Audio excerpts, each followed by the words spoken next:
Hey everybody, what's going on? Basically I'm here to talk about a serious topic. The topic today is going to be bullying. And I'm just going to give y'all a story on how, it affected me and things I went through. So basically during elementary school, that's when it started. It was pretty much like, everybody knew I was different than all the other boys. I was a little bit more sweeter, a little bit more feminine. So I got picked on by that, called all types of names. Y'all know the names. I don't even have to explain it, but they're all my favorite. Faggot, queer, homo, sissy, Juno. But nah, basically that's what it got to. So after a while, I just felt like I was going to kill myself. Like, I felt like that's what I wanted to do. And for me to be 11 and under, 5 years old to 11 years old, like, to be thinking like that, that's pretty bad for a child. And then when I went to my mother, I'm like, Mommy, people at school keep messing with me, and these boys keep hitting me, blah, blah, blah. She's like, well, you need to fight back. Don't nobody put their hands on you and fight it back or tell. So I told, nothing was done. So I'm like, okay, well, if telling is not working, then what am I supposed to do? So basically, I did what my mom told me, and I started to fight back. And ever since elementary school, I've been fighting. And I fought, like, pretty much till, like, last year. No, seriously, like, I chilled out a lot, but it was hard to come down from because somebody always had something to say or whatever. But what kept me from wanting to kill myself was actually, which I know she doesn't know this, but was my little sister. Like, I always used to think, like, because she was always my road dog, my sidekick, my ace boom coon. So it was kind of like, if I leave, what am I going to do? Like, what is she going to do without me? Like, I could just see her crying. So every time I picture her crying in my head, I was like, no, I'm not going to do this. I can't. And plus, I was scared. So then we moved from Jersey to Pennsylvania. We got over there. It's a real small town. It was diverse. Yeah, you could pretty much say it was diverse. So when I got to school or whatever, it was pretty okay at first. People kind of noticed or whatever, but it just wasn't no big thing. Until like around 8th grade. 8th grade is when like I told you in my last video, that I messed with this boy. Now when everybody found that out, everything turned around. From, people just calling me gay here and there, whatever, blah, blah, to small stuff, to people now actually wanting to fight me. And it got to the point where it was just like, I wasn't fighting like once in a blue moon. I was fighting every other day. Like, I'll fight one person. The next day I have to fight his brother. The next day after that I have to fight his cousin. The next day after that, people from over across the bridge want to come and fight me. Like, it got bad. Like, it just was to the point where it was like I was really fighting so much. And I was just like I was upset about that. And like, even in school, like, the disciplinarians or the teachers, a lot of them treated me a certain way too. Like, I remember that me and this boy got into it, and I went into we was in the office, and the disciplinarian was like, before he even asked me about the situation, he was just like, why do you have more than one earring in your ear? Boys don't do that. Boys only have one. And I was just like, how does that pertain to the topic at hand? Even though I was like in 7th grade, like I told you, I was always like, I wasn't smart, so it was kind of like, why are you even insinuating anything like that? Why are you talking about this kind of situation? And we were about to fight, like our situation over here. He was like, well, why were you about to fight? I was like, he called me a faggot. He was like, well, a faggot's a bundle of sticks. And how can you feel any type of way about somebody saying something to you and you have all them earrings in your ears? I'm like, really? And I got in trouble. I'm the only one who got in trouble. He got sent back to class, and I got in trouble. I had to do detention and everything. So this is the person in school that we go to if we have a problem with somebody. I can't go to him, apparently, because he has something against gay people. Which I found out a couple years later that his son was gay, and he was, like, going through something with that. But you don't have... I'm not your child, sir. You don't have to take it out on me. But that wasn't even here. That after that, like, I pretty much was like, fuck this school. There's no more telling nobody. I'm not telling anybody. If anybody got a problem, I'm going to fight them. And, it seems as though, I'm just, like, crazy and violent, but it's not like that. It was just like, how else am I supposed to protect myself? Or not even protect myself physically, but, emotionally. I didn't want to hear all of that, and people keep bothering me. Like, I didn't want to hear that. And trust me, after a while, like, from me going from being so innocent and not saying anything, my mouth got horrible. You see my neck popping, I got attitudes added onto that, and I started to fight more. Like, basically, that's what it came to. It really altered my personality. I went from being such a sweet person to I can't even keep up because I have to fight every time I turn around, and now I have to keep. This is my face when I walk down the street. So nobody will say anything to me. They look at me and be like, you look like you got an attitude. And I get that all the time. People be like, oh, Jojo, I was going to say hi, but you look like you had an attitude. And it's not like I mean to, but after so many years, that's just, my face just kind of like does it. Like when I'm concentrating or I'm not walking or whatever, it pretty much does that. So I look pretty angry. But,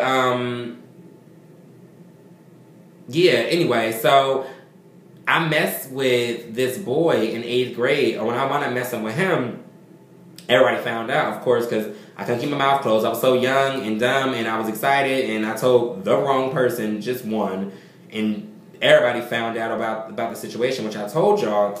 That's when people just decided they wanted to, instead of just arguing with me, they wanted to fight me more.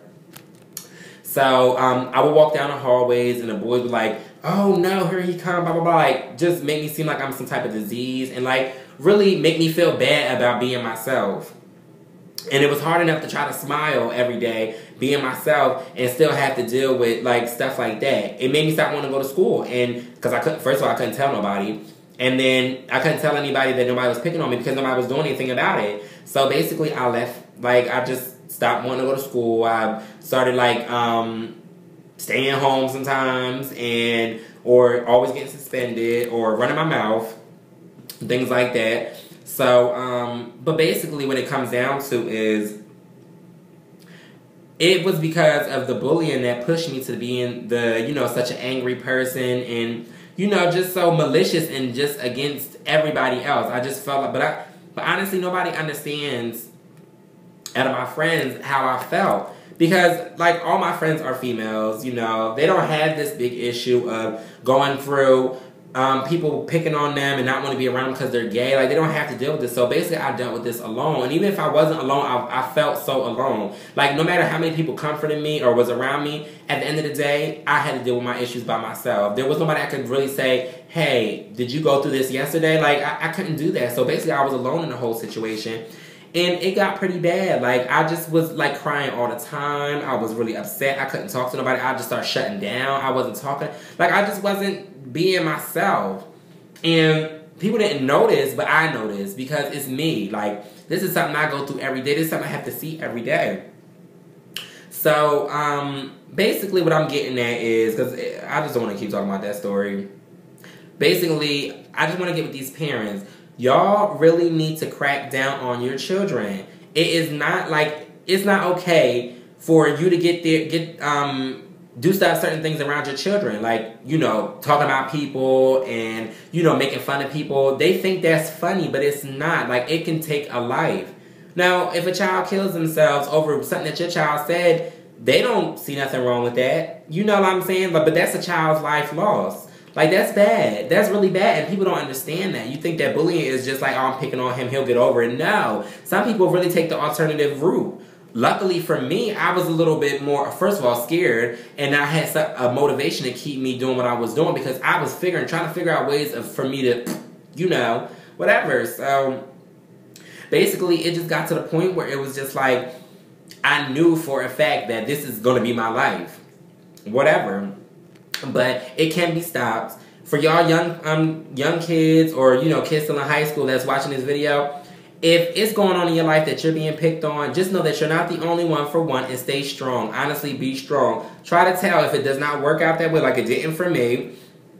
You know what I'm saying? Just try to love yourself. Before you even have to switch alternate your life and start being an angry person and a fighter, try to love yourself. I wish I had these encouraging words to me because I wouldn't did half the shit that I did, honestly. But I never had nobody to sit there and be like, listen, Jojo, this is that. Like, I didn't have that. Nobody really was like, oh, this is this. Because my friends were my age, my family was my age, and then my mother and them, that wasn't bothering them. They didn't see it like that because I stopped telling them. So they didn't know exactly how I felt. I ain't coming for you, Mom. I'm just saying, girl. But basically, it's a hard life, and people don't understand how much of a toll it takes on people, and it is really hard to deal with that every day. And for every day that you be ridiculed and picked on, and people are always pointing fingers and like, oh, look at him or look at her. That shit hurts. Like, it really does hurt, and people don't understand when you gotta go through that alone. It's hard. Like, that shit is really hard. Like, it's not easy. I'm sorry. But it's really not easy, and it seems like it's not fair, but honestly it's starting to become life. I'm sorry, I'm getting all emotional, but that shit is just like it's bad. Mind you, I'm going through it a little bit now. It's not like bullying, it's more so like people saying shit, but people are gonna talk all their lives, but it just brought back mad memories of how bad I used to have it or whatever in school. And just around like parents, people didn't want me around their kids and things like that. Like, it got bad. So I'm just saying, for y'all parents out there, crack down on these kids. If you have to embarrass your child in front of everybody, embarrass their ass. Do what you have to do. Put them in check. Because if you don't do it, it's not gonna stop. You see how this world is becoming now? Every other day somebody's getting shot. Every other day somebody's getting killed. Every other day somebody's getting raped. These things are continuing, and they start in the home. No home is going to be perfect, of course not, but you can instill values into your children. Me, my brother, my older brother, and my little sister and my baby brother, we aren't like that. We're not perfect. Trust me, we're not. But we aren't like that. Like, my mom, when we got to school, our first intentions wasn't to pick on people or make fun of anybody. It was to go to school to learn, because we were supposed to go there to get our education, not to be picking on people. So basically, like, my mom instilled those values into us, and today, still to this day, you don't see that kind of thing going on with us. I mean, we may bomb on each other here and there, but it's not like, no, every time I see him, I gotta say something. It's not. Like, I'm not gonna be that infatuated with a person where I have to say something to them every day. That makes me look mad thirsty. And for y'all people that out there that are bullying, you're only doing it because you're insecure. You don't want nobody looking at your issues, so you point at the easy target. Oh, that person over there looks funny. Let's crack on him, even though at your house, your father's touching on you, or your mother's abusing you, or they don't feed you. Y'all don't even have no food stamps to bring food in the house. Not to say that that's not a part of life. It is, but don't try to take the eyes off of you to make fun of somebody else, because now you're putting the person in the harm's way. I'm just saying, you guys, please keep up with these children. Stop being so into doing everything else. You decided to have these kids, so you need to take care of these kids. Get with these kids and give them attention. A child wants attention. That's all they want. Let them know, instill values. Let them know that that's wrong. You do not mess with other people. Everybody's going to be different. This world is not made for everybody to be exactly the same, because if it was meant to be that way, it would be. We will all be looking like Jesus. We will all be looking just like that. That'd be the one image, and that'd be everybody's image. But that's not the case. We are all shapes, colors, and sizes. So therefore, you guys need to really crack down on your children. Make sure they understand the value of, being a nice person or lending a helping hand and things of this nature. Like, you don't have to be the person, look at them, look at this, look at that, I got these kind of shoes and they're looking bummy. You don't know that person's story. You don't know their story. Their father could have been killed. Their mother could not be there. They could be adopted. Anything could be going on with them, but that doesn't register in a child's head. Stop keeping these secrets from these children, making it seem like you don't tell them nothing, and when they get to school, all they see is what they see, and they go by that. Open them up to life so they can be open-minded and understand that everything is not going to be cut and dry. Everything is not how it is in the house. People are different, so you cannot make fun of people because they're different. Take that into consideration, all y'all. I'm just going to put that out there. Sorry about getting emotional or whatever, but it just brought back some little, some skeletons and things. But I really appreciate everybody being there for me. I really appreciate everybody, supporting my move, supporting my page and everything. Keep subscribing, liking, sharing, commenting, things like this. Keep it coming, because I really appreciate it. But I just want y'all to mainly just enjoy. Thank you for listening to my story. Let me know what y'all think. Leave some comments. And basically, if y'all have this issue, if y'all want to hit me up, y'all definitely can. Y'all can email me. My email address is star with 2 R's, STARR 1881 @gmail.com. If y'all want to get in contact with me, y'all can hit me up on there. Or if y'all have me on Facebook, y'all can also hit me up in my inbox so we can keep it confidential. And trust me, I won't put your names out there. But just hit me up and let me know your story, and I probably can help, because I'm a little past that stage. But But thank y'all. I love y'all. I'm out.